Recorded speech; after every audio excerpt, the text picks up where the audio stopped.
isso é do coração. Não é porque eu gosto de ouvir a oração de vocês. Mas vamos lá. Já estou concentrado aqui. Tá. Senhor, rogamos a Ti a Sua presença. Estamos reunidos mais uma vez em Seu nome.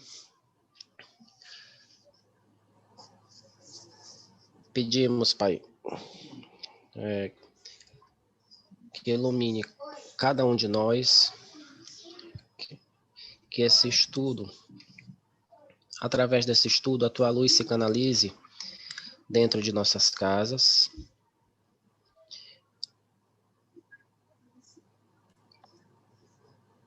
Amém.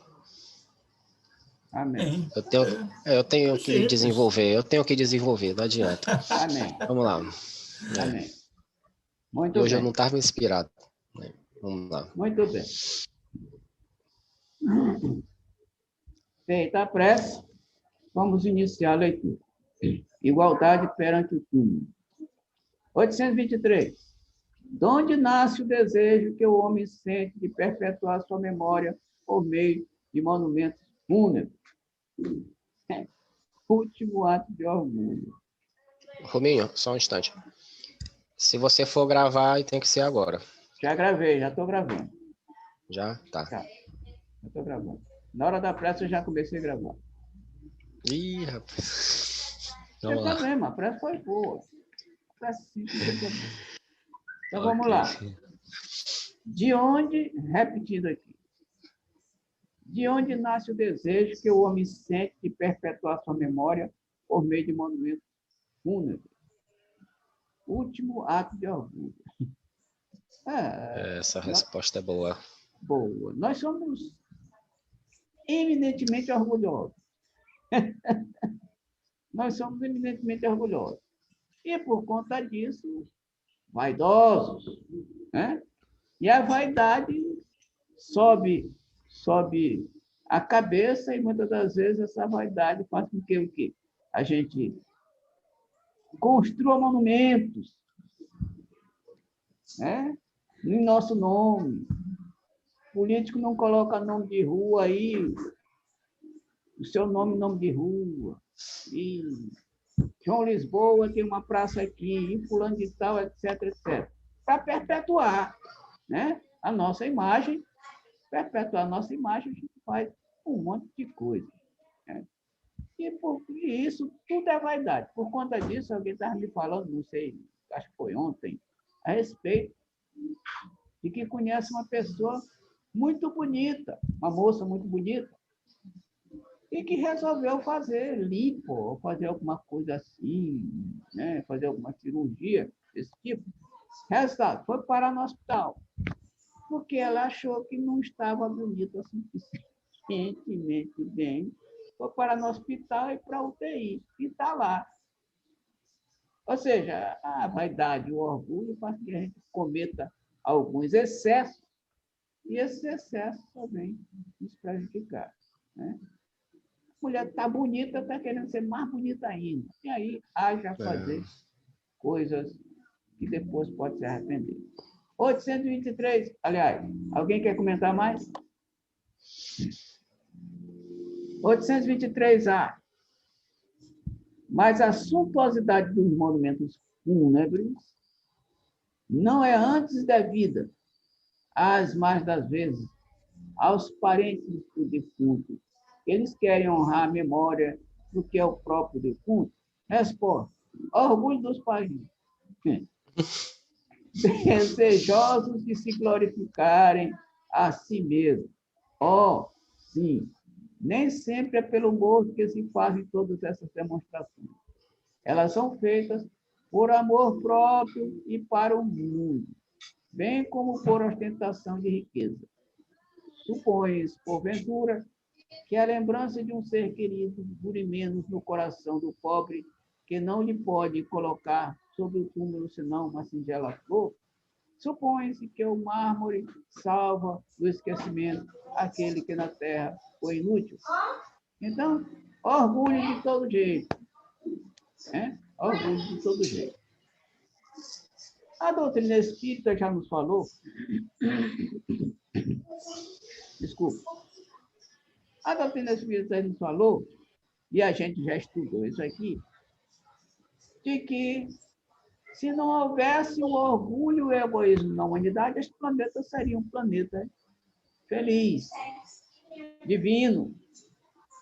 Mas enquanto isso não acontece, né? Enquanto esse orgulho e esse egoísmo não forem parados, não forem dominados, a gente continua assim, criando monumentos faraônicos, né? Para mostrar que a gente pode, para mostrar que, né, que a gente tem condições, etc, etc, etc. E geralmente a gente faz por orgulho as coisas, né?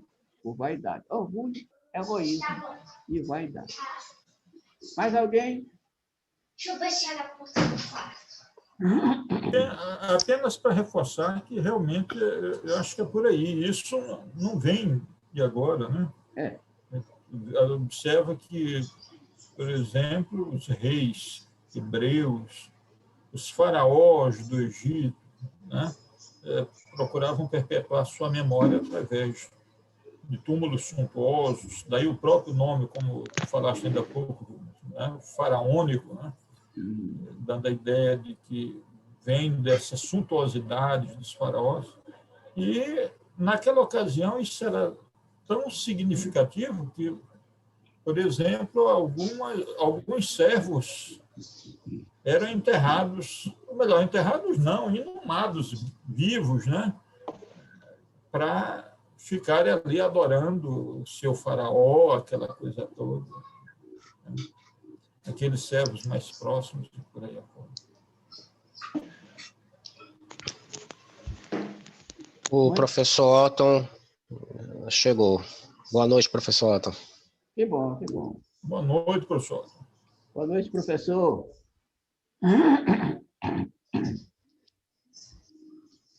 Muito bem. Os sepulcros suntuosos, né? Mais alguém quer comentar? Então, vamos continuando. 824, vai. 824. Reprovais, então, de modo absoluto a pompa dos funerais? Resposta: não. Quando se tenha em vista honrar a memória de um homem de bem. É justo e de bom exemplo. Aqui a coisa muda de figura, né? Vai ver que o homem de bem, às vezes, nem faz questão. Nem faz questão. Mas, né? Uma homenagem a um grande líder, a um grande missionário, que temos muitos grandes líderes, grandes missionários, a gente teve muitos que passaram pela humanidade. Este, sim, ele até, né, recomenda. Até recomenda. Né, para que a memória deste grande elemento, dessa grande personalidade, seja lembrada, né? Seja lembrada aí por algumas pessoas, por alguns povos, ou quem sabe, pela humanidade inteira. Comentários de Kardec.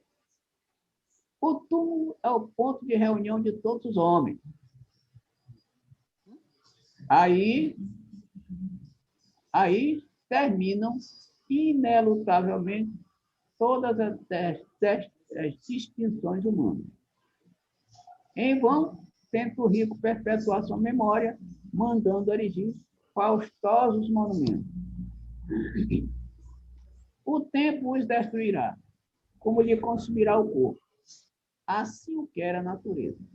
Menos perecível do que o seu túmulo será a lembrança de suas ações boas e mais.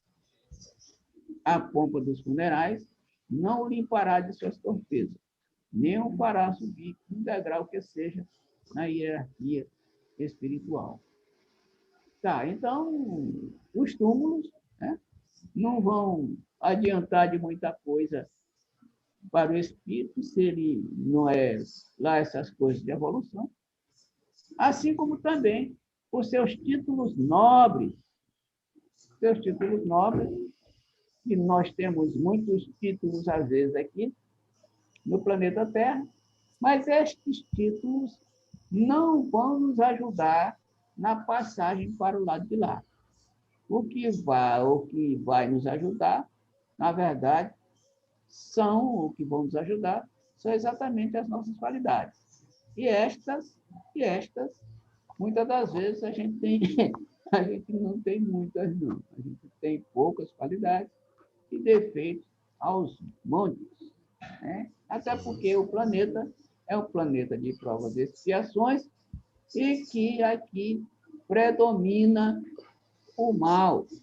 Logo, nós temos que nos esforçar para que nós substituamos os nossos defeitos por qualidades, a fim de que as nossas lembranças sejam realmente interessantes na memória do filho.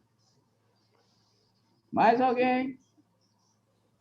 Eu me lembrei aqui, viu, Rubens, que enfatizando essa questão do orgulho Sim. das criaturas humanas, tá? A gente pode lembrar que não só, mas também o túmulo ou o suposto local onde teria sido hospedado por algumas horas o corpo sagrado do Mestre Jesus já foi objeto de disputas fratricidas, né? A considerarmos, por exemplo, a questão das cruzadas. A branca. Desde eu estava reassistindo o filme Cruzadas, com Orlando Bloom, e lembrava exatamente isso. Tudo isso se fez supostamente para retomar lugares santos, como se os lugares santos não fossem de toda a humanidade, os lugares considerados santificados, né? Não fossem de toda a humanidade, mas de um grupo especial, de uma religião especial. Isso não existe, realmente é uma toda vaidade, é orgulho mesmo.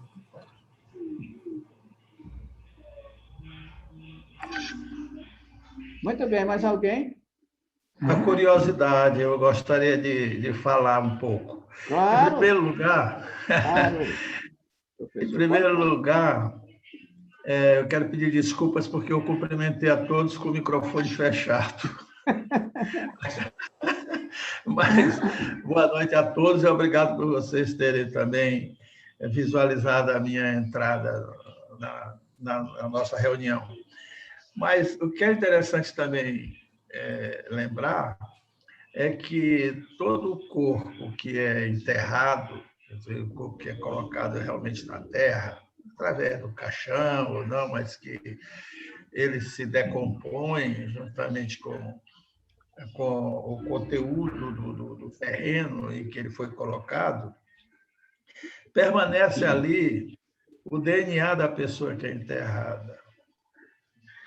E isso serve também como a identificação do local que uma determinada pessoa foi enterrada, pelo DNA dela.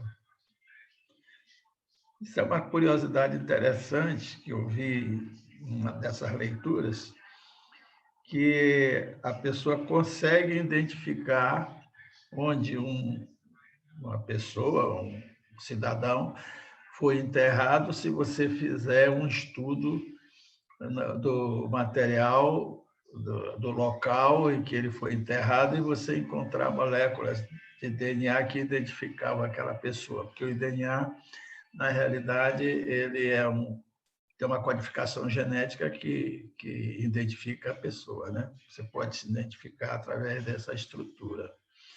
Mas é uma curiosidade, porque isso aí existe essa possibilidade, mas eu acho que ninguém vai fazer, a não ser que seja um caso policial, né? E não um caso de estudo religioso, né? Mas era só essa lembrança aí de uma leitura que eu fiz. Obrigado. Passo a palavra. Muito bem. Aí o professor está falando de ciência. Olha só, ciência, né? Ciência. O DNA é como se fosse nossa impressão digital, né? A gente é identificado pelo DNA, nós somos identificados pela digital, somos identificados também por outras coisas. né? Como, por exemplo, arcada dentária e outras coisas mais, o pessoal que A trabalha... íris. A íris, né? O pessoal pode ser identificado por várias outras coisas, que aí demonstrando a individualidade, a nossa individualidade, né? É nossa individualidade. Dizem, inclusive, que a zebra, né? A zebra nunca é igual a uma outra, aquela figura que tem, aquelas listas, são totalmente todas diferentes umas das outras. Isso que identifica a individualidade, logicamente, de cada uma delas. Então, o que o professor está falando aí é científico, né? A ciência nos mostra que o nosso DNA é único. Cada um tem um que ele diz respeito. Mais alguém?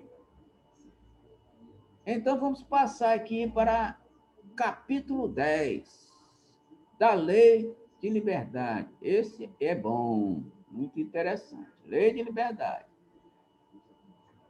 Muito bem. Lei Natural, 825. Haverá no mundo posições em que o homem possa jactar-se de gozar de absoluta liberdade? Resposta: não, porque todos precisais uns dos outros, assim os pequenos como os grandes. Ué, não é à toa que a gente é um animal social, sociável, verdade? E a gente tem que viver em sociedade, porque a gente só evolui vivendo em sociedade. É um dos termos. Eu já falei para vocês, deixa eu repetir. O livro Espírita, Manual Prático do Espírita, autor Ney Prieto Pérez. Lá ele classifica os 3 caminhos para a evolução. Primeiro, pela dor, que a gente passa muito. Segundo, pela convivência, que é outra complicação. E terceiro, pela autoanálise. Já frisei aqui e estou repetindo, só para a gente, né, se relembrar da coisa. Então, pela convivência. Convivência é viver em sociedade. E vivendo em sociedade, a gente evolui. E se a gente não vive em sociedade, não tem como evoluir. Não tem como evoluir. Porque nós temos, professor, nós temos o DNA sociável. Nosso DNA é sociável. Então, a gente tem que conviver uns com os outros para que uns aos outros nos ajudemos entre si. E Deus, muitas das vezes, nos ajuda através das pessoas que estão em nossas voltas.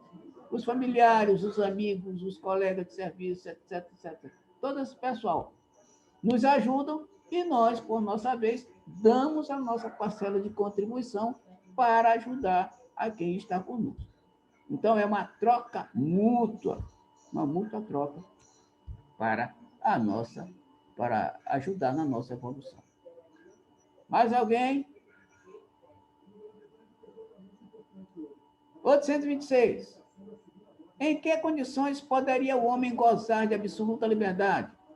Resposta: nas do eremita no deserto. Desde que juntos estejam 2 homens. Há entre eles direitos recíprocos que eles cumprem respeitar. Não mais, portanto, qualquer deles goza de liberdade absoluta. Bom, a liberdade absoluta, né? O pessoal que está sozinho no deserto. Em compensação, se tiver 2 pessoas, quem já morou sozinho aí? Alguém já morou só? Não, né? E quando a gente mora só, a liberdade é absoluta dentro da nossa casa, né? A partir do momento em que a gente bota uma pessoa para morar com a gente, aí a coisa já muda de figura. Né? A gente não pode fazer algumas coisas que a gente fazia sozinho, a gente não pode mais fazer, e etc, etc. Porque nós temos direitos e deveres para com o outro. E tendo direito e deveres para com o outro, a gente tem que respeitar o espaço do outro, e o outro tem que respeitar nosso espaço, a fim de que haja certa harmonia entre a convivência. Porque para que haja convivência, é necessário, muitas das vezes, que alguém ceda algumas vezes e vice-versa, porque senão a coisa complica. né? Fica muito complicado. Porque se tem uma pessoa que só quer do jeito dela, aí fica difícil a convivência, né? Porque a convivência não é muito boa. Então, nós precisamos respeitar o quadrado do outro, cada um no seu quadrado, ou seja, cada um no seu direito. Mais alguém? Apenas para constatar que a liberdade absoluta é a liberdade da solidão também, né?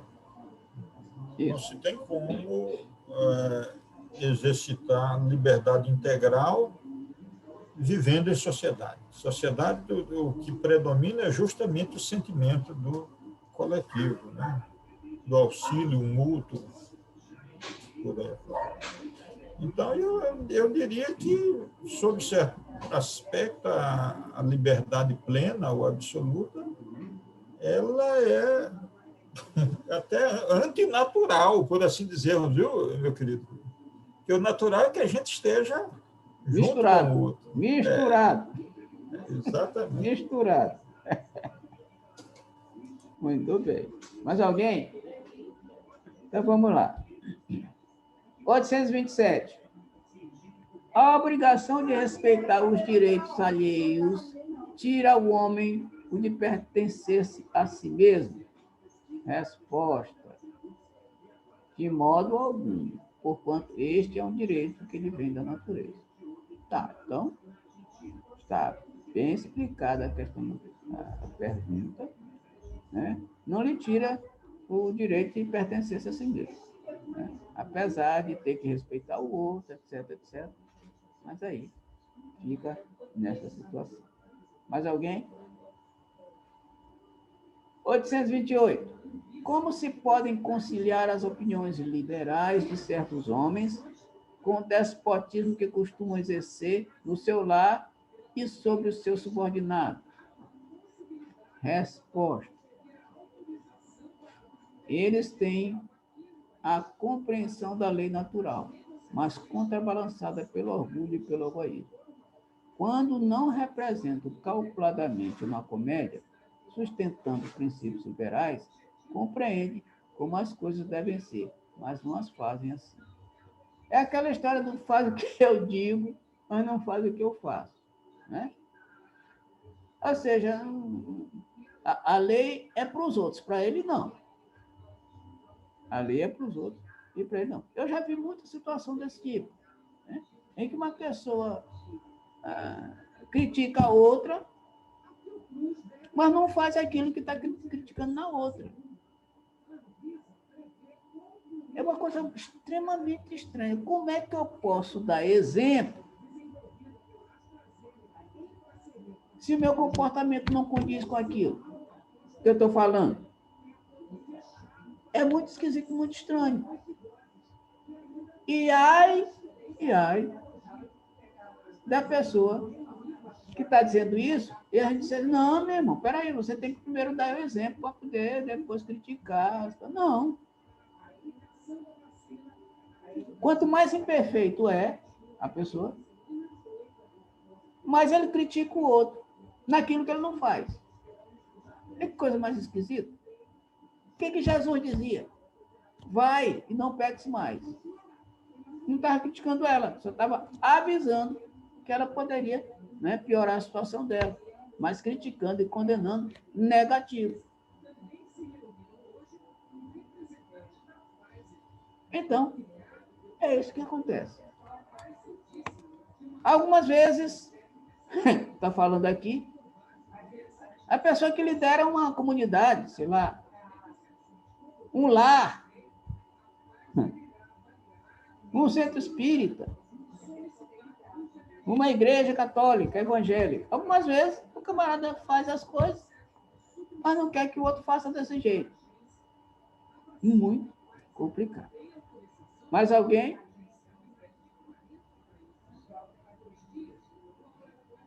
(828) Ser-lhe-ão na outra vida levados em conta os princípios que professaram neste mundo? Resposta.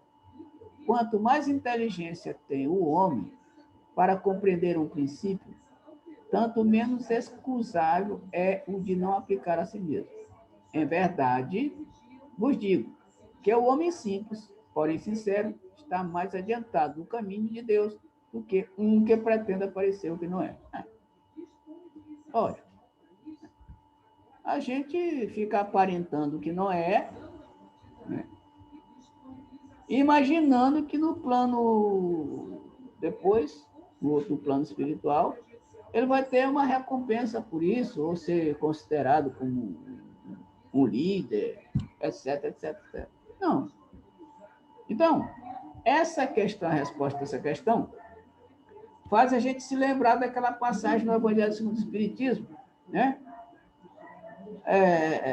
Da rainha de França. Ela chegou no plano espiritual pensando que seria recebida como rainha.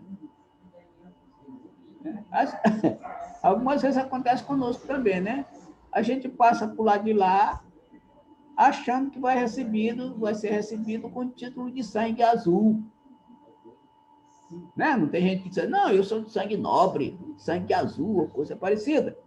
Aí, quando chega no plano espiritual, aí se decepciona, porque encontra os seus subordinados em melhor situação espiritual do que ele, como aconteceu com a rainha de França, repetido no Evangelho segundo o Espiritismo.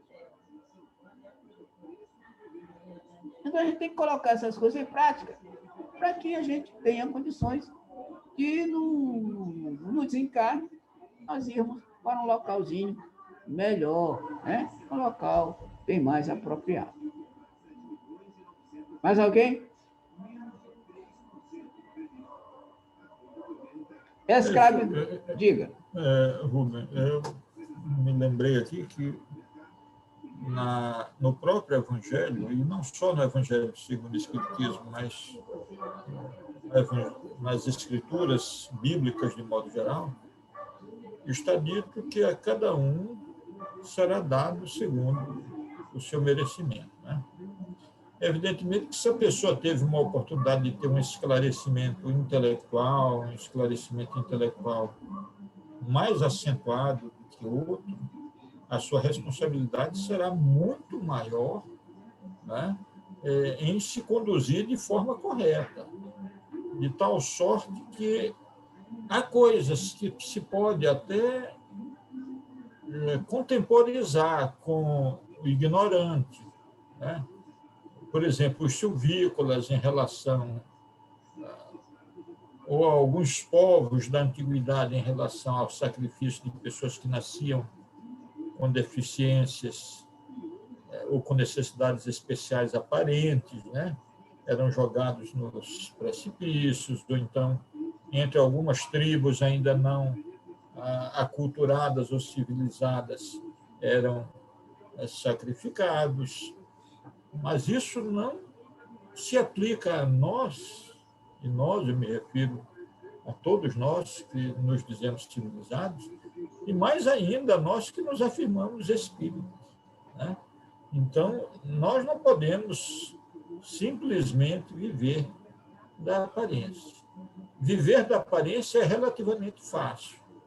Entretanto, as consequências são nefastas. Nós devemos ter coerência com o nosso discurso e nossas atitudes.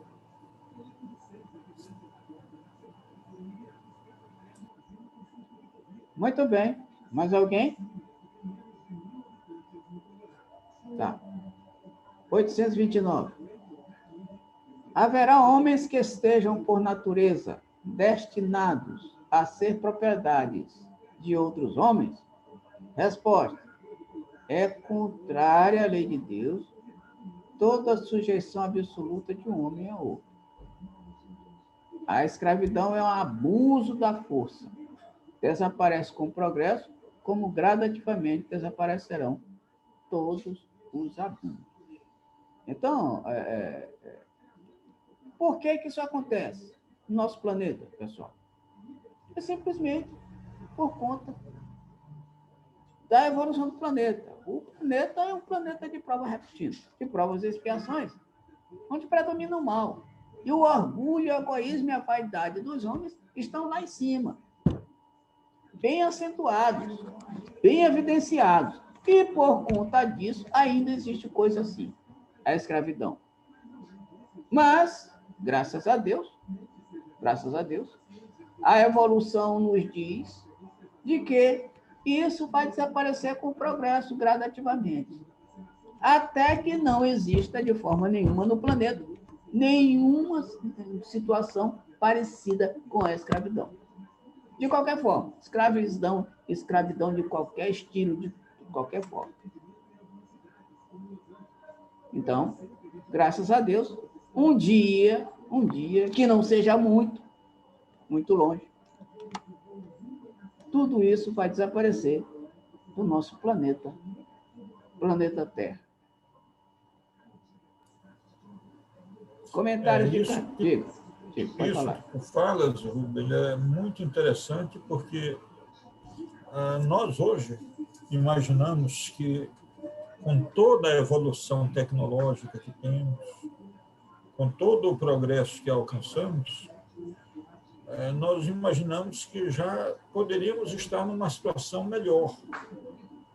Mas a grande verdade é que, apesar disso, nós estamos muito descompensados ainda sob o ponto de vista moral, de tal sorte que, caracterizando a nossa situação de penúria espiritual, por assim dizermos, pelo fato de estarmos ainda neste mundo de provas e expiações, vez por outra aparecem notícias que nos chocam. Ainda ontem, no UOL, quando eu ingressei para fazer uma pequena navegação, eu vi uma matéria que me chamou a atenção. Eu não cheguei a ler, mas o título dela me chamou a atenção. E tratava-se exatamente de uma senhora que tinha sido resgatada em condições de escravidão e que vivera assim por cerca de 30 anos. Ora, a gente, quando fala em escravidão, nós nos reportamos, em regra, ao século XIX, ao século XVIII, ou então a períodos que apenas a memória histórica reporta, como Grécia e Roma, né? Mas naquele período, até que ainda se compreendia porque a humanidade iniciava, sob o ponto de vista de sua cultura, de sua civilização, seus primeiros passos. Mas hoje nós já estamos aqui em plena época quântica, ou já ultrapassamos até a nuclear, né? E ainda encontramos episódios dessa natureza, a revelar situação de sujeição, a revelar a situação de escravidão, que, em última análise, ainda é um ranço, né, do egoísmo, do orgulho em seu grau mais extremado. Mas, como tu afirmaste, como os espíritos afirmam, tá, a eliminação dessa mácula, né, que é a escravidão, marcará o progresso espiritual, já que nós vivemos hoje o progresso intelectual ou tecnológico.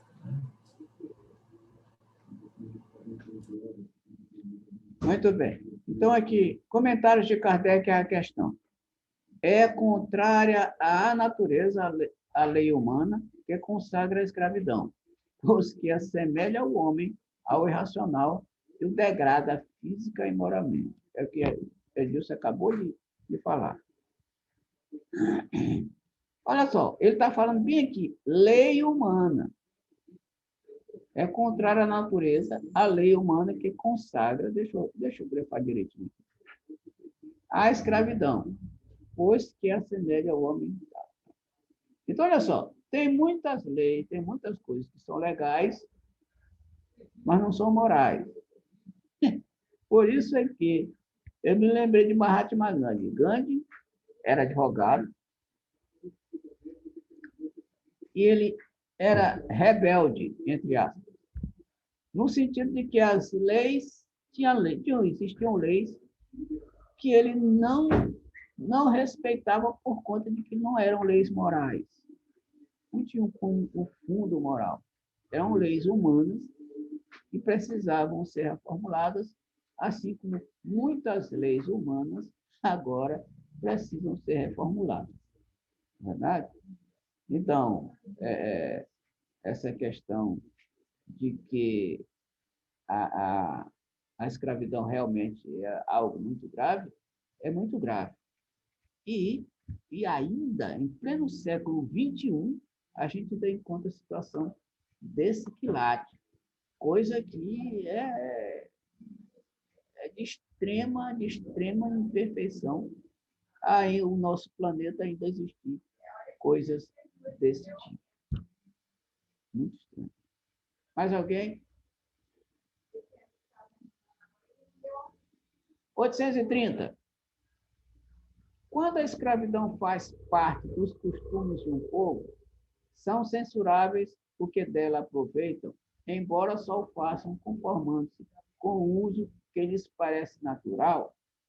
Resposta: o mal é sempre o mal. E não há sofisma que faça se torne torne boa uma ação humana.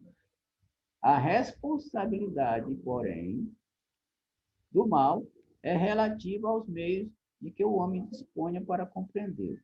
Aquele que tira proveito da lei da escravidão é sempre culpado de violação da lei da natureza. Mas aí, como em tudo, a culpabilidade é relativa. Tendo-se a escravidão introduzida nos costumes de certos povos, possível se tornou que, de boa fé, o homem se aproveitasse dela como de uma coisa que lhe parecia natural. Entretanto, desde que mais desenvolvida e, sobretudo, esclarecida pelas luzes do cristianismo, sua razão lhe mostrou que o escravo era um seu igual perante Deus, nenhuma desculpa mais ele tem. A questão, meus amigos, aqui é esse povo enxergar isso. A questão é a gente enxergar que o povo, todo mundo é igual a todo mundo. Por quê? Porque essa história das classes sociais,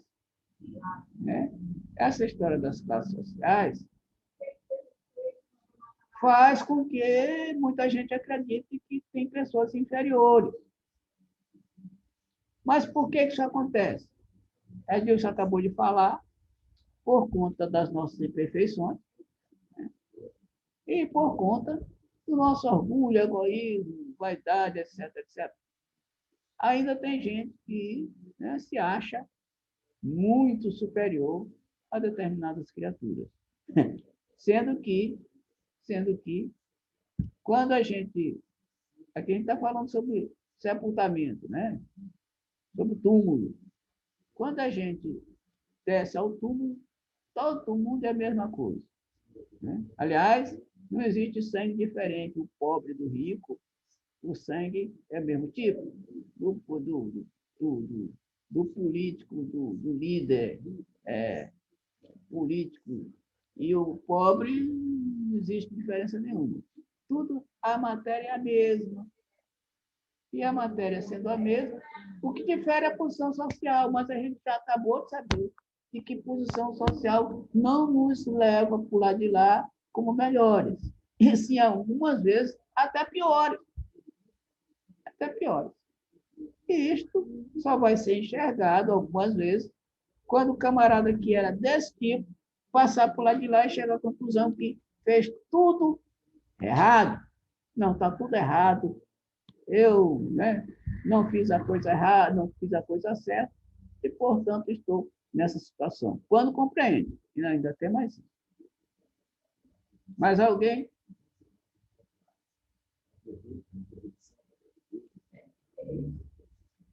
Muito bem, vamos lá. 831. A desigualdade natural das aptidões não coloca certas raças humanas sob a dependência das raças mais inteligentes? Resposta: sim, mas para que estas as eleve, não para embrutecê-las ainda mais pela escravidão. Durante longo tempo, os homens consideram certas raças humanas como animais de trabalho, munidos de braços e mãos, e se julgaram com o direito de vender os dessas raças como bestas de carne. Considerando-se de sangue mais puro, os que assim procedem. Aqui a história do sangue. Insensatos, nada bem senão a matéria. Mais ou menos puro não é o sangue, porém o espírito. Opa, o que diferencia a gente aí não é o sangue, nobreza e tal, posição social. Não. O que diferencia é o nosso espírito, ou seja, as nossas qualidades. Então, por conta disso, é que nós estamos entendendo, a partir de agora, que as qualidades que distinguem uns dos outros nada mais são do que as qualidades morais, as qualidades espirituais, e que muitas das vezes quem é bem humilde no planeta Terra, no plano material, é bem evoluído, né? Bem evoluído no plano espiritual. Conforme repetiu Edilson, que Jesus falou, a cada um segundo as suas obras.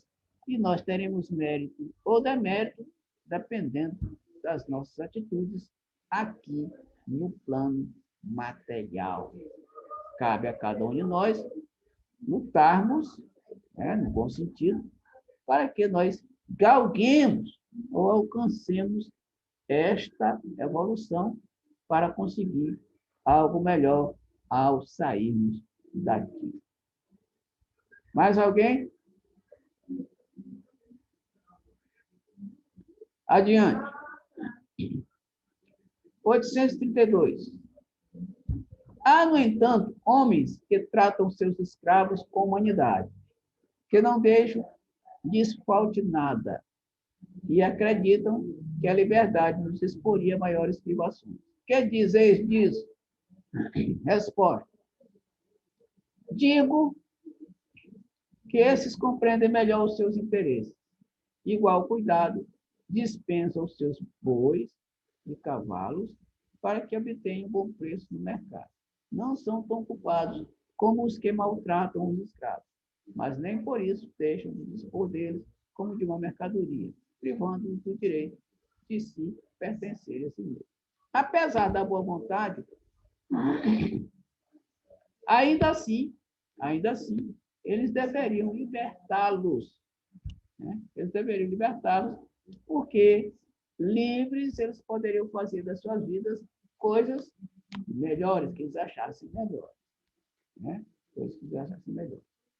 Mas, já que eles tratam muito bem seus escravos, né, já é algo muito importante, já é algo precursor para seus espíritos. Né? Assim como nós aqui presentes,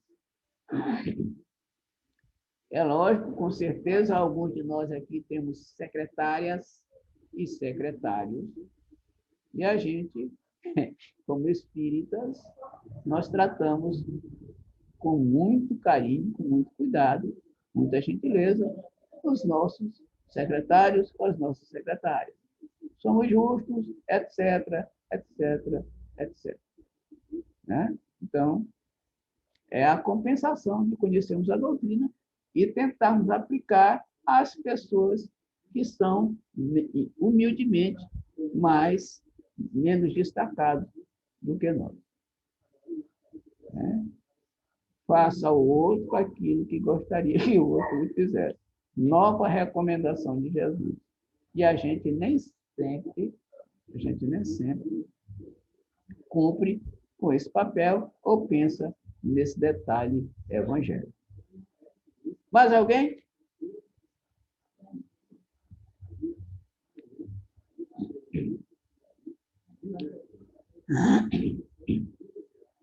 Liberdade de pensar. 833. Haverá no homem alguma coisa que escape a todo constrangimento e pela qual goze ele de absoluta liberdade? Resposta. No pensamento, goza o homem de limitada liberdade, pois que não há como pôr-lhes peias. Pode-se lhe deter o voo, porém, não aniquilar. Bom, aqui a liberdade de pensamento, né, é livre demais. Aí sim, nós temos grande e absoluta liberdade. É bom. O problema é que muitas das vezes esses pensamentos nossos não podem ser expressados. Porque muitas vezes os nossos pensamentos não são coisas muito importantes, muito interessantes para nós, inclusive, e para as pessoas que estão à nossa volta. Liberdade de pensar. Não é muito bem liberdade de falar. A gente tem liberdade de expressão, nós temos liberdade de expressão, mas essa liberdade de expressão tem um certo limite. Tem um certo limite. Por conta de que aquilo que a gente se expressar pode atingir terceiros, e aí a coisa pode complicar para nós por conta da nossa expressão, da nossa liberdade de expressão com relação aos terceiros. Então, liberdade de pensar e liberdade de expressão têm uma certa diferença. Mas livres somos, absolutamente livres de pensar o que a gente quiser. O que a gente quiser. Agora, esses pensamentos livres, né, muitas das vezes podem se materializar, porque pensamento, a gente sabe, pensamento é força, e tem poder de materialização. Então, se a gente fixa muito desses pensamentos aleatórios, esses pensamentos podem eventualmente se materializar, e dependendo do pensamento, a gente vai ter que responder por esse tipo de pensamento e pela materialização destes pensamentos. Mais alguém? Eu queria fazer uma intervenção aí para dizer o seguinte: na verdade, é o único momento, ou é a única instância, em que o indivíduo goza de absoluta liberdade, porque ela não pode ser sindicável, tá? Ela não pode ser tolhida na medida em que se alimenta de abstrações. Tanto que, sob o ponto de vista legal, por exemplo, se a pessoa não gosta de outro, meu estimado,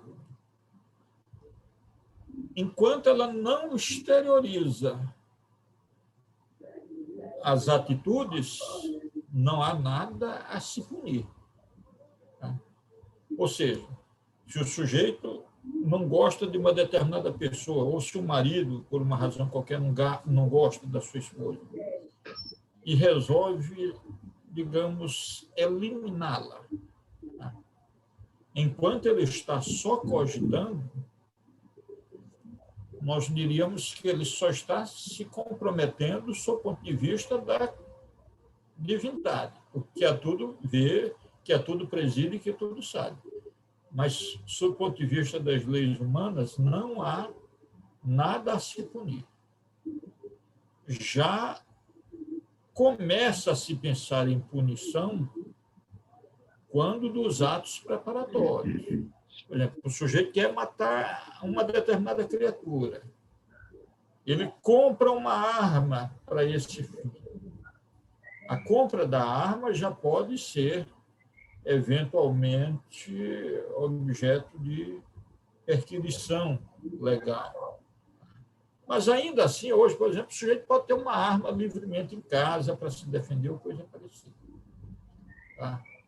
Só quando se sai do pensamento para a ação é que essa atitude pode ser eventualmente punida. Então, a fase do pensamento, que lá no direito penal é conhecida como cogitácio, ela não é passível de eventual punibilidade, né? E isto me faz lembrar o seguinte, que pelo pensamento o cidadão é livre para edificar as mais diversas situações, né? E o cuidado que se deve ter é porque não se sabe exatamente em que momento, e aí já é mais na seara do professor Otto, pode ocorrer o colapso de onda que seja capaz de tornar aquele pensamento realidade. Porque, às vezes, pensamentos mil nos acometem a esfera mental. Nem todos esses pensamentos têm a possibilidade de se tornarem realidade, mas um ou outro, dependendo de uma situação que talvez o professor pudesse explicar, eu já estudei, mas ele conhece a fundo isso aí. A questão do colapsamento da onda faz com que aquilo que era mera cogitação, aquilo que era mera abstração, se torne realidade concreta, realidade palpável. Por isso, a advertência salutar de que devemos vigiar e orar, né? Vigiar os nossos pensamentos e orar, a fim de que eles sejam sempre voltados para o bem. Que se forem voltados para o bem e alcançarmos esse nível do colapsamento da onda, o bem acontecerá. Mas já pensou se nós estivermos engolfados em pensamentos malévolos? A coisa pode ficar feia, né? Era só, meu querido Rubens. Talvez o professor Otto possa acrescentar alguma coisa aí a essa situação de concretização do pensamento. Eu acho que você foi bem explícito. Você apresentou de uma forma bem compreensível, né, a força do pensamento e, às vezes, os bloqueios que esses pensamentos têm no destino, né, que eles são lançados, né, para o destino que eles são lançados. Você explicou muito bem, viu, Caridade? Então, beleza, professor. Tá? Está bem explicado. Nada a acrescentar. Tá. Então, olha só, outra coisa interessante é a gente perceber que nós temos um ensinamento muito condizente com esses comentários. Ele diz o seguinte, que a gente pode errar por palavras, atitudes e pensamento. Então, nossas palavras, nossas atitudes, nossos pensamentos podem fazer com que a gente seja acometido por uma punição, entre aspas, tanto pela lei divina quanto pela lei humana. Então, por isso é que recomenda-nos Jesus vigiar primeiro e orar. Vigiar e orar para não cair em tentação. Porque os nossos pensamentos, né, na nossa cabeça, tem um monte de coisa que diz assim, oh, coisa boa, e se eu pudesse fazer isso, se eu pudesse fazer aquilo, se eu pudesse assim, assim. Aí a cabeça fica cheia de pensamentos, né? Não muito positivos, mas, né? Ah, se eu pudesse isso, se eu pudesse aquilo. E não faz porque alguma coisa vai ser, vai nos punir. E por isso é que a gente tem que policiar, vigiar e orar, para não cairmos em tentações. E cair em tentação, a gente pode cair em tentação até por pensamentos. E a cabecinha fica cheia de bobagens. E a gente gostaria de alimentar essas bobagens por conta dos nossos pensamentos, não muito significativos. Pois é, quantas besteiras a gente alimenta na cabeça, né, meus irmãos? Então, vamos lá. Questão 834. É responsável o homem pelo seu pensamento? Resposta. Perante Deus, é. Somente a Deus sendo possível conhecê-lo, ele o condena ou absolve segundo a sua justiça. Olha, pelo pensamento a gente é condenado ou absolvido. Mas olha só, quem condena aqui, meus amigos, só para frisar, bem, quem condena aqui não é Deus. Vamos tirar Deus dessa história. Deus é soberanamente justo e bom. Quem nos pune, na verdade, é a lei divina. Né? O criador da lei não tem nada a ver se a gente praticou mal, aí a lei é que vai dizer se a gente está errado por isso e por aquilo. Né?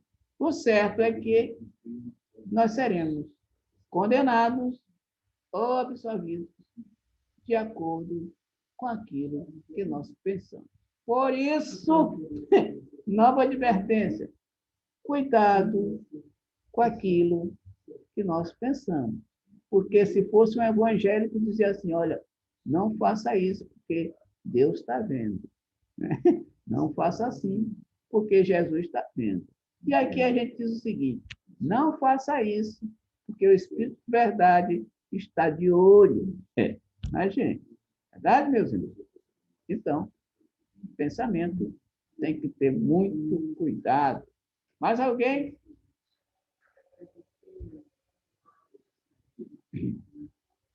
Liberdade de consciência. Deixa eu olhar o tempo aqui.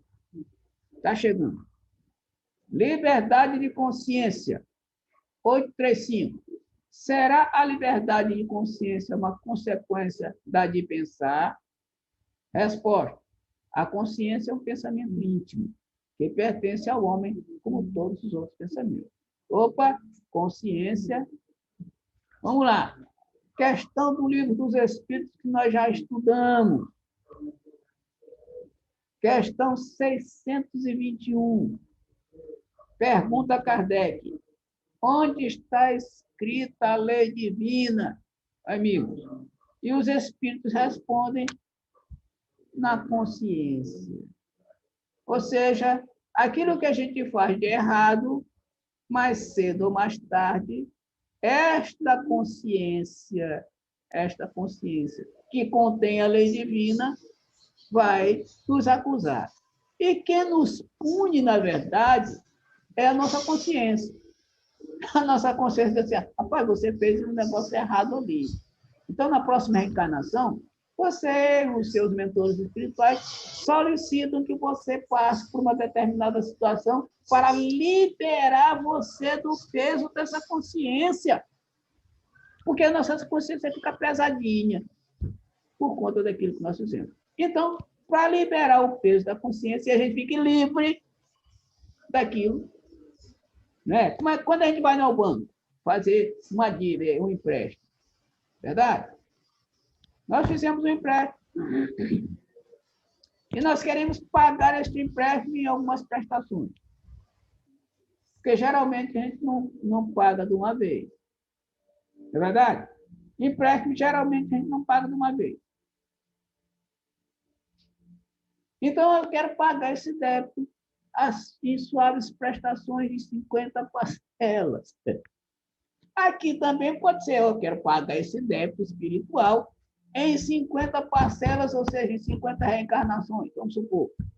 Aí, a gente combina com nossos mentores e eles nos dão a parcela de quanto a gente vai pagar, com o objetivo de que a nossa consciência se livre daquela situação. Ou alívio. E a nossa consciência fica doidinha para que a gente se livre. Fica afim que a gente se livre. Porque aquilo está pesando. Está atrapalhando. E se está atrapalhando, a gente quer uma forma de desligar daquele atrapalho. Aí é só revertendo a situação. Ou seja, mudando de atitude. Ou então, passando por algumas dificuldades no planeta Terra, através de encarnações e encarnações, para que essa consciência se torne livre. Mais alguém?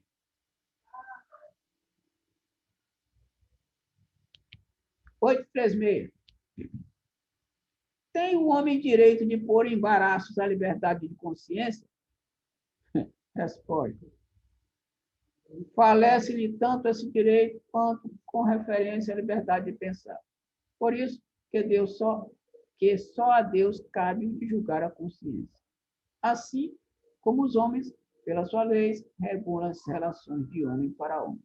Deus, pelas leis da natureza, regula a relação entre os homens, entre ele e o homem.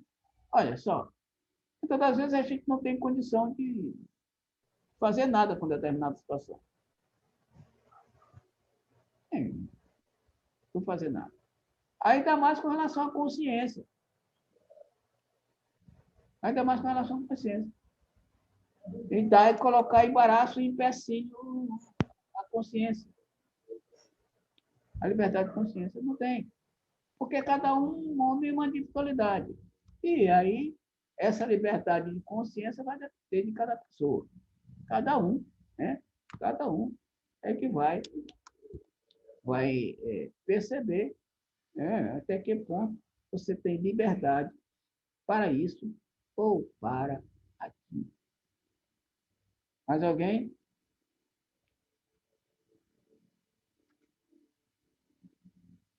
Muito bem. Nós já estamos com 1 hora de trabalho, meus amigos. E eu sugiro que a gente encerre por aqui. Questão 837 para a próxima reunião. O que vocês acham? Certo, eu concordo.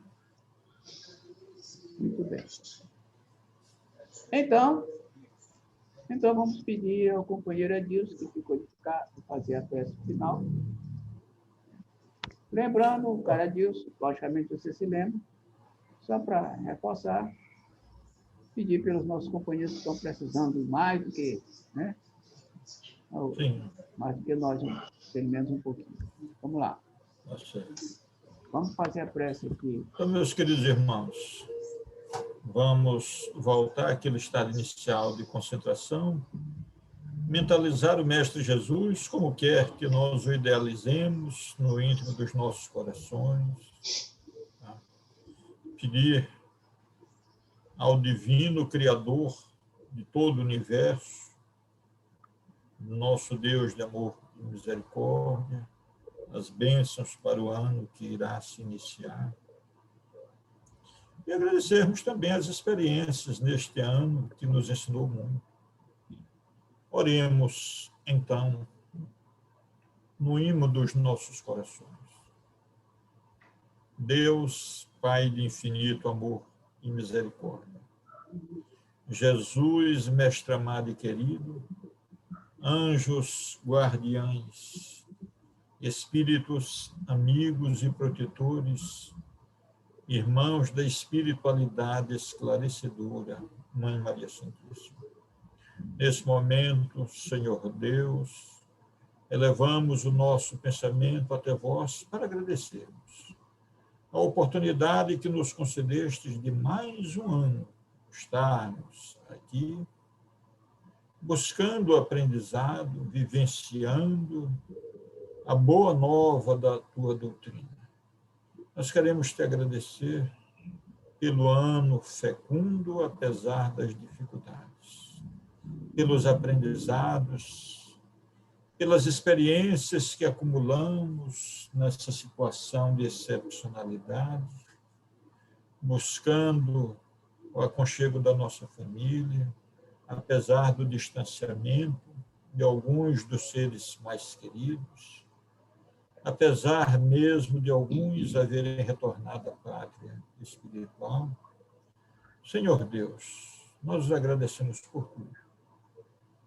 E te rogamos que no próximo ano nós possamos estar com o mesmo entusiasmo, com a mesma confiança, e querendo a tua vontade com saúde suficiente para voltarmos às nossas atividades presenciais e continuarmos também com as nossas atividades virtuais para aqueles irmãos que eventualmente não puderem chegar até o nosso espaço físico. Senhor Deus, nós queremos vos pedir, Pai amado, um olhar de compaixão e misericórdia por aqueles nossos irmãos que mais sofrem e padecem, em qualquer das dimensões do universo. Mas nesse momento nós te suplicamos, Pai amado, pelos irmãos que padecem pela infecção do coronavírus, quer no Brasil, quer no exterior, portanto, em qualquer da instância planetária, qualquer espaço planetário. Senhor Deus, permita que aí haja o bálsamo do teu divino amor, que ampara, que conforta, que consola. Senhor Jesus, dissestes aos vossos discípulos que onde houvessem 2 ou mais pessoas reunidas em teu nome, ali tu estarias. Assim é que nós temos a mais absoluta convicção de que estás conosco e de que amparas os nossos propósitos de renovação superior. Por isso te agradecemos. Mas ousamos pedir também, Senhor, pela rigidez física, mental, psicológica, daqueles nossos irmãos que se encontram conflitados por enfermidades físicas ou por enfermidades psicossomáticas das mais diversas etiologias. E nesse sentido, Senhor, te rogamos que abençoe o nosso querido irmão Raimundo Nonato Ladra, abençoando também a nossa irmã Maria, que se recupera da infecção de Covid, e todos os nossos irmãos que precisem do teu divino amparo, da tua divina misericórdia. E assim, Deus amado, Jesus, Mestre querido, rogando que todos os nossos irmãos em humanidade, mormente os companheiros que se associam neste evento, nesta live de estudos, tenham um feliz e próspero ano novo, com muita saúde, muita harmonia, muita paz. E assim, Deus amado, Jesus, Mestre querido, nesse estado de alma, nós nos pedimos permissão para darmos, por encerrado, o último momento de estudo, a última live de estudo do Livro dos Espíritos no ano de 2020, rogando ânimo redobrado para o ano que se inicia e te suplicando que o anjo bendito de tua paz esteja em nossos corações, nos ampare, nos conforte, nos console e proteja, hoje, Senhor, agora e sempre. Que assim seja. Sim, sim. Muito bem, companheiros.